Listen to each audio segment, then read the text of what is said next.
Happy Wednesday, everybody. In line with the passing of our late President Muhammadu Buhari, people have been giving their opinion on his legacy, the legacy he left during his tenure, the 8 years of his tenure. Personally, I think his tenure was one of the worst tenure as a president in my lifetime. People might say otherwise, people might disagree with me, and that is fine.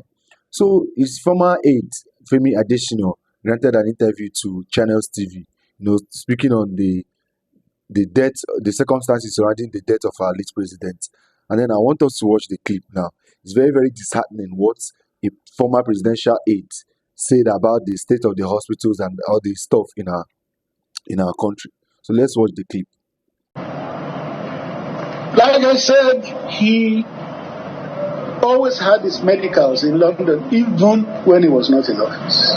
So it was not about the time he was president alone. He had always had it in London. And then you have to be alive first to get certain things changed or corrected in your country.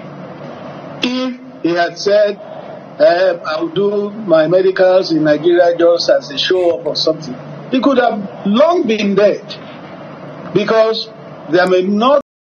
It's crazy, because now saying that he would have given up the ghost if he wasn't at the London clinic or London hospital. This person is a Femi Adesina. I don't know him personally. I think for you to be a former presidential aide, as somebody that affects policy, one of the people advising president on the policies throughout the 8 years of his administration, I'm sure you must be very, very bright to a reasonable extent. In football, this is what we call an own goal. How can you say that because he wasn't in the Nigeria, because his life was prolonged because he wasn't in Nigeria? So, but you were controlling the infrastructure of the country for 8 good years. For 8 years, you were controlling the infrastructure of the country, controlling the money, how the money is spent. You couldn't even come up with one standard hospital that could cater for the needs of the sick president. And you want to gaslight us and tell us that if he wasn't taken to the London hospital, he would have died earlier. This is what happens. These political operatives and the political class, they don't care about the average person. No, they don't. Obviously, they don't. Because this is an own goal.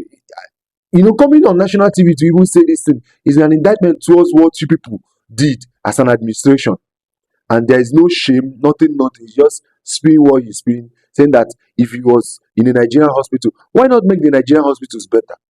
Femi Adesina, make the Nigerian hospitals better, and let's see if he can't scatter for the needs of the sick or you sick president. But no, people pocket the money for the masses and expect us now to feel sorry for you because you didn't spend a day in the Nigerian hospital.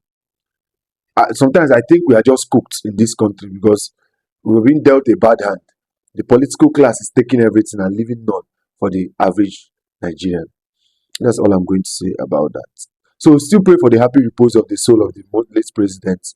I'm not a bad person. I think he has a family. I pray for the happy repose of his soul. But that doesn't stop us from identifying the flaws and the inconsistencies and the corruption during his reign as a president.